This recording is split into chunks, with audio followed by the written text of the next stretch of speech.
नाशिकमध्ये पेट्रोल डिझेलचा पुरेसा साठा उपलब्ध असून तुटवड्याची अफवा पसरवणाऱ्यांवर कडक कारवाईचा इशारा जिल्हाधिकारी आयुष प्रसाद यांनी दिला आहे। आखाती युद्धामुळे निर्माण झालेल्या इंधन पुरवठ्याच्या चिंतांवर प्रशासनाने स्पष्टीकरण दिले असून ग्राहकांना घाबरून न जाता गरजेनुसारच इंधन भरण्याचे आवाहन केले आहे।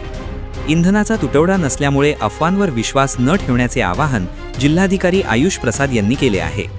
जिल्हाधिकारी आयुष प्रसाद यांचा जनतेला ऑडिओ संदेश। सर्वांना नमस्कार, मी आयुष प्रसाद, नाशिक जिल्ह्याचे जिल्हाधिकारी।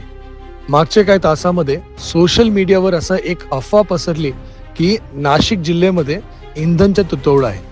मी आपल्याला आश्वासन देण्यासाठी इच्छुक आहे की नाशिक जिल्ह्यामध्ये कुठल्याही ठिकाणी इंधनचा तुटवडा नाही आहे।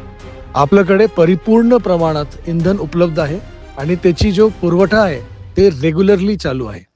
कुठल्या प्रकारचा पुरवठा खंडित झालेली नाही आहे आणि याच्यासाठी कुठल्याही प्रकारच्या अफवावर आपण कृपा करून विश्वास ठेवू नका।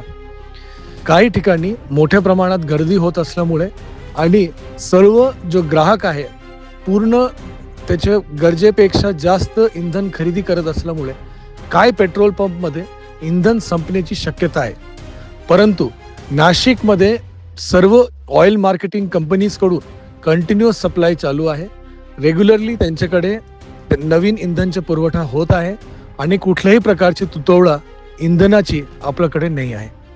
मी आपल्या सर्वांना विनंती करतो की अफवावर अजिबात विश्वास ठेवू नका, गरज नसताना इंधनची खरेदी करू नका आणि पेट्रोल पंपवर कुठल्याही प्रकारची गर्दी अथवा पॅनिक बाईंग कृपा करून करू नका।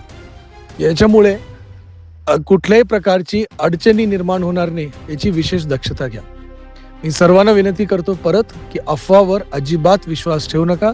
यदि कुठली अडचण असेल तो कृपा करून ऑइल मार्केटिंग कंपनी अथवा जिल्हा प्रशासनाच्या पुरवठा विभागाशी आपण संपर्क साधावा। जय हिंद, जय महाराष्ट्र।